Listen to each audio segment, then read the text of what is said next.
News Monday at 10. This is the CBS Evening News. Bob Schieffer reporting. Good evening. Scottish authorities found 80 more bodies from the crash of Pan Am Flight 103 today, but reported they're no closer than they ever were to determining what caused the plane to go down. Anthony Mason reports. The rhythmic rotation of helicopter blades on the Scottish hillside meant that the remains of another passenger had been found this Christmas Eve.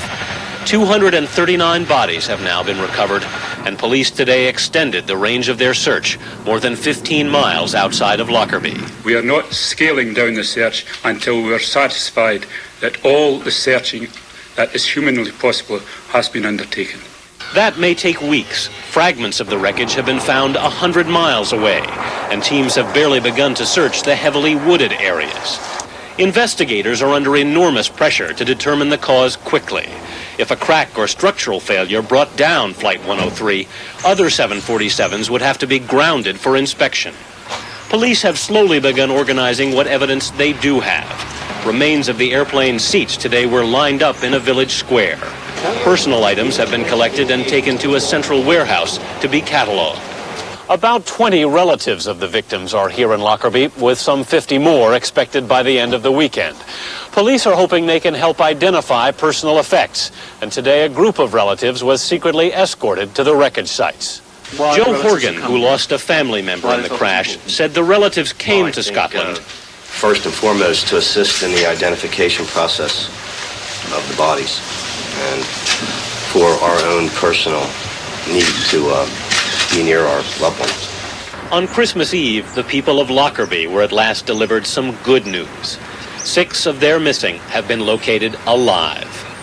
Along the main street, flowers began arriving outside the temporary mortuary in the town hall.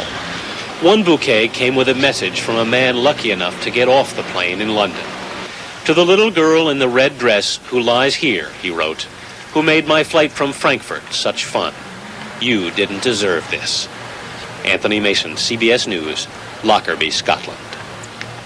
The crash has provoked a fierce political storm in Great Britain, where the opposition parties say the government's reaction has been intolerable and insensitive. We have more on that now from Alan Pizzi in London. The nose cone of Pan Am 103 is another kind of monument to the tragedy, a reminder of the still unanswered question, why did the jumbo jet fall from the sky? The other question, could it have been prevented, has turned the tragedy into the seemingly inevitable, a political controversy. It was sparked by revelations that the British government knew of the threat to bomb a Pan Am plane, but did not tell Heathrow Airport security about it. The government claimed that the information was classified U.S. intelligence, even though it was posted in U.S. embassies, and added that Heathrow is one of the world's safest airports. We looked very carefully at the procedures that we had in place for American airline flights. Those procedures are greater than for some other flights, and that was regarded as being appropriate. But opposition politicians were incensed that the government held back the information.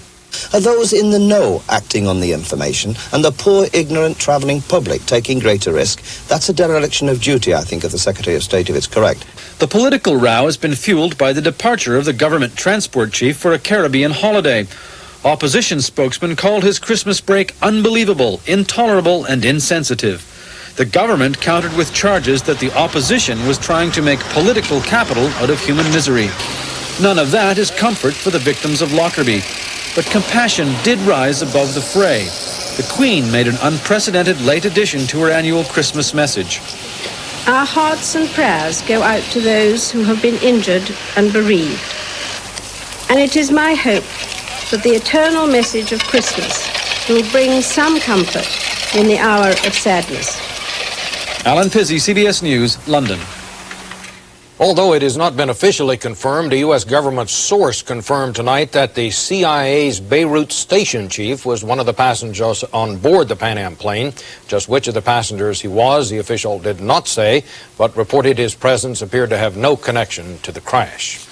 There are prayers, of course, this Christmas weekend for the victims of the crash, and at a church in Battle Creek, Michigan, the choir dedicated its Christmas program to a former member who was killed. Pamela Herbert, 19 years old, had been studying in Europe. A father in Oklahoma who thought his son was killed in the crash has received the greatest of all Christmas gifts. It turns out that Sergeant David Lee O'Connor is alive and was not on the plane. O'Connor is a 36-year-old U.S. Army sergeant stationed in Germany. Pan Am had called O'Connor's father to tell him his son had died. But a day later, Pan Am called back and said the victim was someone else, Daniel O'Connor from Boston. David Lee O'Connor spoke to his father over the phone from Germany today. In Vatican City, Pope John Paul II celebrated the traditional Christmas Eve midnight Mass in a packed St. Peter's Basilica.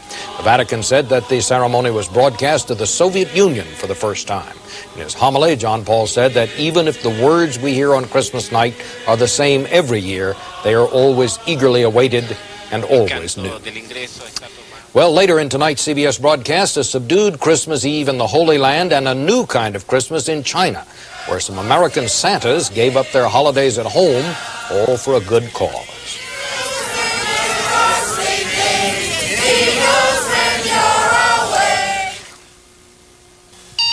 Garrity, that's shredded wheat, not a TV dinner. Well, that's how we do it in Nome. Nome? I didn't know you were from Alaska. Not Nome, Alaska, Nome, Texas. I never saw anyone eat shredded wheat hot before. Oh, sure. My mom used to pour hot milk on it. Try Nabisco shredded wheat in your microwave. In just a minute or two, you can have a delicious hot breakfast with no added sugar or salt. If they microwave it in Texas, what do they do in California? They tan it. Everybody knows you can win $10 million from Publishers Clearinghouse this January 31st. But in the meantime, couldn't you use a new car? A brand new Jaguar. Now, only Jay can tell you how to win this car. Tell him, Jay. Inside your envelope, the one with the house, are these 3 little car stamps. Pick your color and stick it on your official entry form. Before you know it, you could be driving away in a brand new Jaguar. Only from Publishers Clearinghouse. Lucky for this diver, he has a thin, powerful seal. So thin it's virtually airtight. So powerful it even holds up to pressure. No, it's not on this diver's mask. The seal is on his dentures. Extra Hold Fast Teeth has a seal so thin yet so powerful, it's virtually airtight. For a hold that's closer to real than any ordinary adhesive, Extra Hold Fast Teeth, the extra hold seal that's closer to real. After all the nasty things that Bob Dole said about George Bush during the campaign this year, you might have thought the only gift that the president-elect would leave at the Dole household would be a lump of coal. Well, if you thought that, you'd be wrong, and Mark Phillips is here with the evidence. It was a Christmas Eve surprise. President-elect George Bush today named Elizabeth Dole as his nominee for Secretary of Labor. She'll be the first woman in the new cabinet and says job creation and training will be her priorities. One person who needs a job, a good job, and can't find it is one too many. Liddy Dole had served as transportation secretary in the Reagan cabinet and was known to be interested in several other positions in the Bush administration, including ambassador to the UN. This appointment stands on its merits. For the vice president, this is a politically useful appointment. It helps in the public healing process between George Bush and his former rival for the Republican presidential nomination, Senator Robert Dole. Liddy Dole left her job in the Reagan cabinet to campaign for her husband in a fight against George Bush that was often bitter. I've told you why I appointed her to the job, but if there's a dividend in there, I accept it. If he's happy and she's happy and I'm happy, I think we're in good shape. President-elect Bush has been accused of setting up a two-tiered cabinet, a cozy white men's club at the top, minorities and women represented further down. It's an accusation Mr. Bush has heard and doesn't like. I think that's crazy. Absolutely absurd. And I think it's denigrating to the labor movement to suggest that. The president-elect had hoped to have his cabinet set by Christmas, but he still has to name a Secretary of Energy and a drug czar. Those appointments will now have to wait until after the hunting and fishing trip Mr. Bush has scheduled for this coming week. Mark Phillips, CBS News, Washington. In Ottawa, the Canadian House of Commons early this morning approved the controversial U.S.-Canada Free Trade Agreement. Canada's Senate is expected to give final parliamentary approval next week, meaning the pact will take effect New Year's Day. Pre-dawn tornadoes hit near Nashville, Tennessee today, killing one person, injuring at least 6. From Atlanta, Christine Negroni reports. A series of unseasonable tornadoes made this a deadly and destructive Christmas Eve in Nashville's southern suburbs. Many in the towns of Brentwood and Franklin felt lucky to be alive. It's just a miracle we weren't hit. The tornado struck in the early morning hours during heavy rainstorms that muffled the sound of the twisters. You could hear the rain hit the window, and it was so loud, it was hitting the window so loud, the rain and the wind, you couldn't really hear much.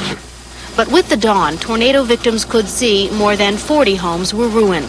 20 businesses, a general aviation airport, and a church were also destroyed.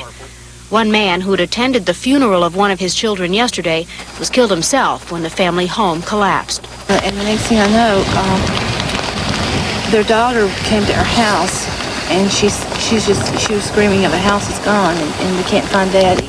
Storm victims spent Christmas Eve trying to salvage possessions from the rubble.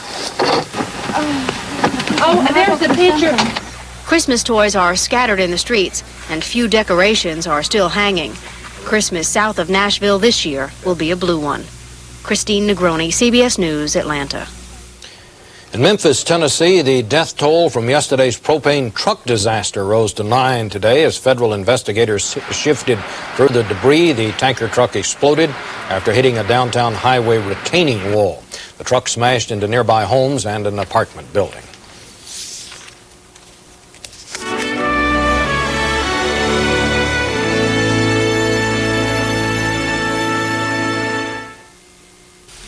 It hurts. Sinus pressure and headache. It really, really hurts. A painkiller alone can't stop it. A nasal decongestant alone can't stop it.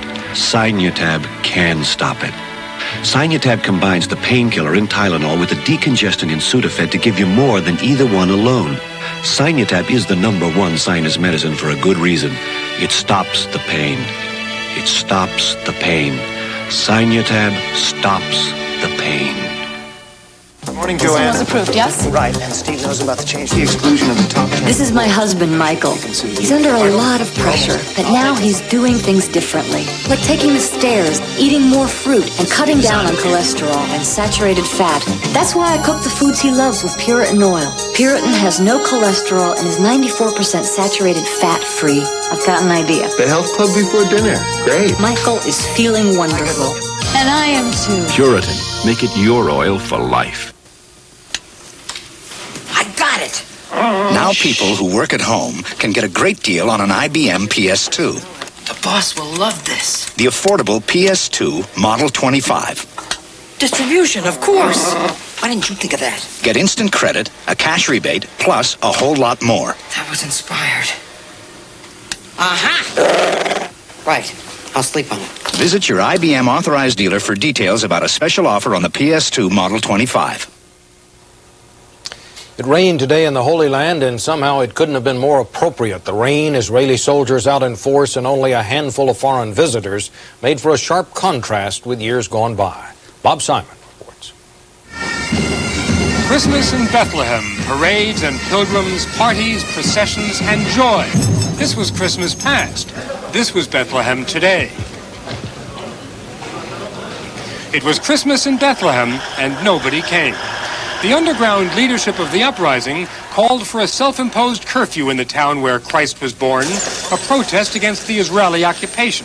It was not difficult to enforce. The people are not in a mood to celebrate. Even the kids are not in a mood to celebrate.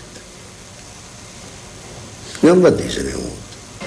There were a few intrepid tourists, a few forlorn Franciscans. The rain only served to dampen the gloom which hovered in the fog surrounding the Crusader fortress over the grotto of the Nativity. There were thousands of umbrellas in Tel Aviv tonight. This was an Israeli protest. Supporters of the Peace Now movement calling for negotiations with the PLO. We are not enamored of the PLO. We cannot forget what they did. But there is no chance for peace without the Palestinians. That's a bare fact. A Christmas message from some citizens of the Jewish state. Here in Bethlehem, there was a tug-of-war tonight between the Palestinians who wanted Christmas canceled and the Israelis who wanted the festivities to proceed. In the end, Christmas spirit was provided in this damp and desolate square by the Shiloh Baptist Church Choir from Washington, D.C.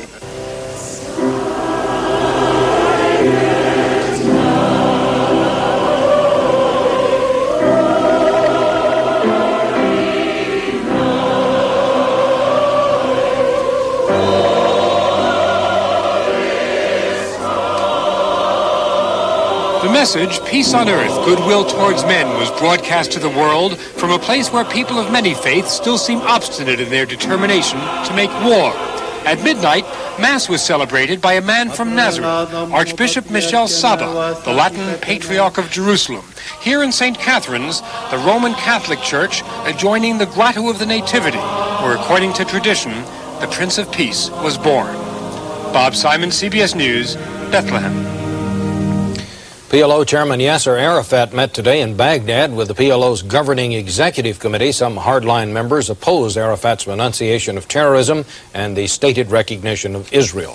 Arafat's statements 10 days ago and the subsequent U.S. decision to open talks with the PLO stirred outrage with Israeli hardliners too. But the reaction from some American Jewish leaders wasn't as harsh, and Wyatt Andrews has that story. The United States is prepared for a substantive dialogue with PLO representatives. George Shultz's opening to the PLO did more than send shockwaves into Israel. It sent a temporary wave of paralysis into America's Jewish community. The silence was especially unnerving to the Israelis, who wanted to hear outrage from American Jews but didn't get it. It's a matter of accepting the reality. We do not want to sit here and fume and stew about that decision. In a dramatic way, and on the critical issue of how to deal with Yasser Arafat, American Jews still find themselves torn between their loyalty to Israel and their trust in George Shultz. Had this been made by somebody else who had less trust and confidence of American Jews, there would have been a much more powerful public reaction in the Jewish community. But loyalty to George Shultz is not the only reason that many American Jews find themselves confused. An increasingly visible faction of American Jewry thinks it's a good idea to talk to Arafat, a faction symbolized by attorney Rita Hauser, who met Arafat in Stockholm, a group that argues Arafat is a necessary part of the peace process and that Israel has waited far too long to make its peace with Palestinians. Many American Jews realize that Israel is on a disastrous course and that without talking to the PLO, it's really just burying its head in the sand. That kind of talk, which used to be dismissed as the ravings of the radical left, is getting more of a hearing as American Jews grow impatient with the continuing violence on the West Bank and Gaza. Yasser Arafat seems to revel in causing those kinds of divisions. His whirlwind tour of Europe this week, including a controversial meeting with the Pope, has only intensified the question, should he be trusted? To the degree that many of us feel that Arafat is engaging in a massive deception and public relations campaign, to that degree do we feel that the Schultz initiative may well become a disservice. All of the differing voices within the American Jewish community agree on what the future of Arafat could be. That is, if he means what he says, no more terrorism, every month that Arafat now goes without a terrorist incident is a month that brings Israel closer to negotiations with the PLO. Wyatt Andrews, CBS News, the State Department. The first known direct contact today between a top Soviet official and the deposed king of Afghanistan. Deputy Foreign Minister Yury Vorontsov visited the exiled king at his villa in Rome. He said he invited the king to join talks on forming a new government following the Soviet withdrawal. Instead of picking a man or woman of the year, as they usually do, the editors of Time magazine have selected instead a planet of the year for 1988. You'll be glad to know our planet won. At Time magazine, they just think the world of the world.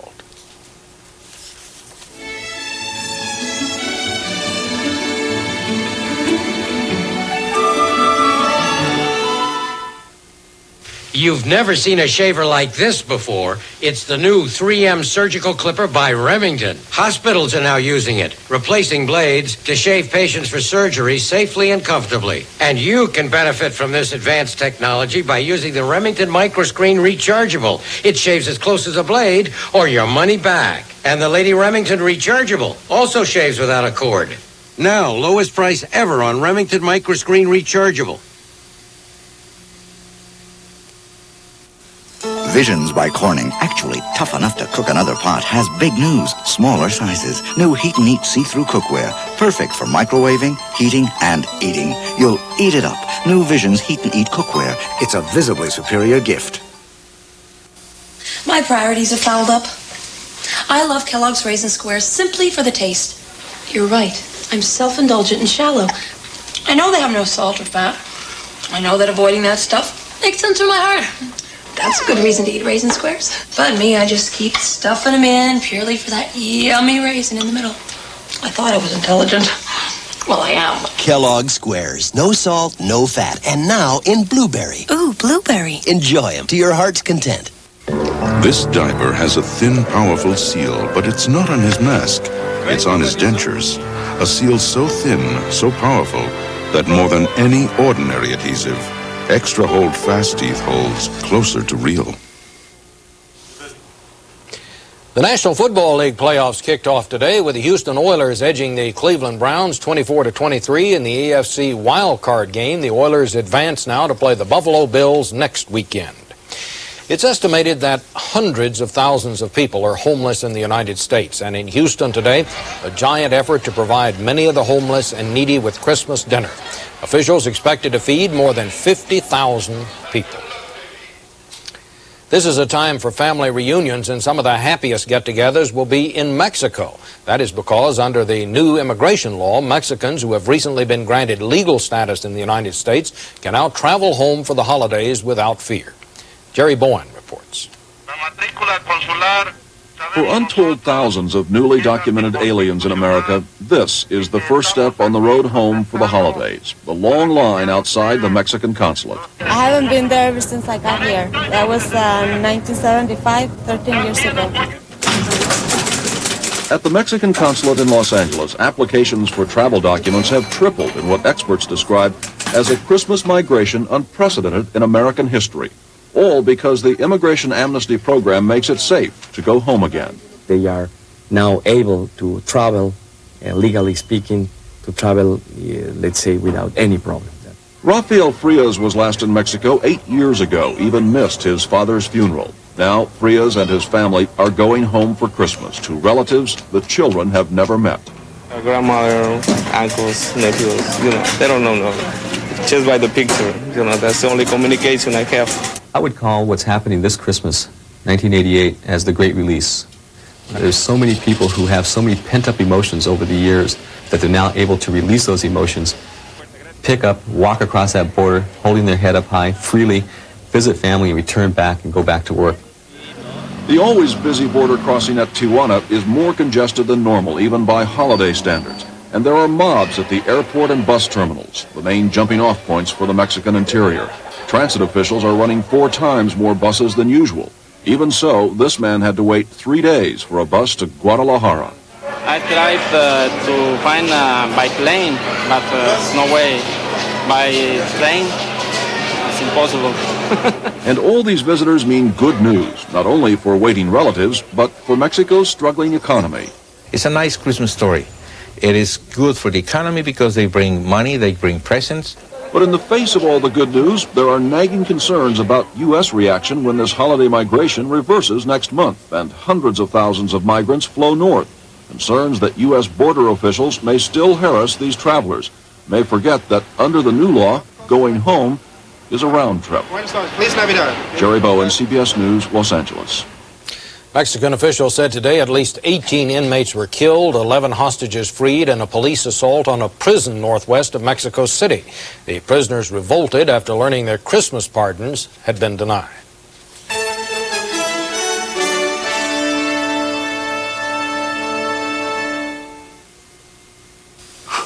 I woke up with this killer pressure from a sinus cold. Sinus cold. Pain. Pressure. Congestion. Couldn't breathe. Pain. Congestion. Pressure. The pain was awful. Congestion. Pressure. I took new maximum strength Dristan. I'm here. Discover new maximum strength Dristan. It combines 2 strong medicines to drain sinus cavities, unclog congestion, to relieve pressure and pain. And it won't make you drowsy. New maximum strength Dristan. Strong medicine for tough sinus colds. Hi, is that the tour boat? Ask him. Is that the sightseeing boat? Afraid not. We're all They're American. all American Family Publishers millionaires. Yeah, all of us. Gee, there are so many of you. More multimillionaires than any of the sweepstakes. The one with my picture. It could make you rich, too. Just like us. $10 million rich. Well, how about me? You may be next. Last chance to enter. Hurry. Hey, McElroy. I thought you were from Illinois. I am. Only guys from Kentucky do that with their shredded wheat. I've been doing this since I was a kid. Here's how we do it in Brooklyn. First, we break them in half, and then we mash them to a pulp. Add some milk, maybe a little fruit garnish. Now, Biscuit shredded wheat is great no matter how you eat it because it's nutritious whole wheat with no added sugar or salt. What do the guys from California do? They float them. Well, we're in the last few hours of the countdown to Christmas, and around the country today, the streets were full of last-minute shoppers. Some of them might have been disappointed because stores report, as you might guess, some of the most popular gift items are already out of stock. As everyone knows, the real Santa Claus lives at the North Pole and about right now is heading south to visit all the good little boys and girls. But the world is a big place, and this year Santa's getting some help from some of his friends who dressed up just like him and went to China. John Sheehan has our report. Santa Claus is coming to town. The Chinese may remember this as the year they were invaded by the North Pole, the biggest collection of Santa Clauses anyone here had ever seen. The Santas belong to the Telephone Pioneers of America, a public service organization of the telecommunications industry. Nearly 300 of them from the United States and Canada came to China, where most people aren't aware that there is a holiday called Christmas. Well, we try to explain a little bit about Santa Claus, and of course we have to leave the Christian aspect of it out.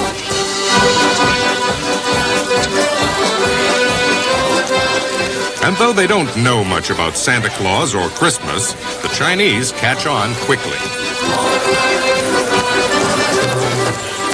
In Beijing, the Santas visited a home for abandoned and disabled children. The children are what brings people together. It's you can show your love for children, and that's true throughout the world. Oh, you're so sweet. You're such a nice baby. You have to touch little kids, hold them and hug them. You know, they're so cuddly and warm. The army of Santa Clauses makes several goodwill trips every Christmas, but this is the first visit to a communist country. This is a dream come true. This will leave them with a feeling of Christmas that they didn't have before. The Santas may look strange in China, but the outlandish getup seems to break down the barriers quickly. The best way to do it is to touch them and shake hands and tell them we care and we are like them. Christmas is not about to become a Chinese national holiday by any means, but Santa Claus is no longer a stranger. Take a person. Okay, Merry Christmas. John Sheehan, CBS News, Beijing. And that's the news. Tomorrow on Sunday morning, Charles Carroll will take a look at the rebirth rising from the ashes of Yellowstone Park. Richard Schlesinger will be here tomorrow night with the news. I'm Bob Schieffer, CBS News in New York. Merry Christmas, everyone.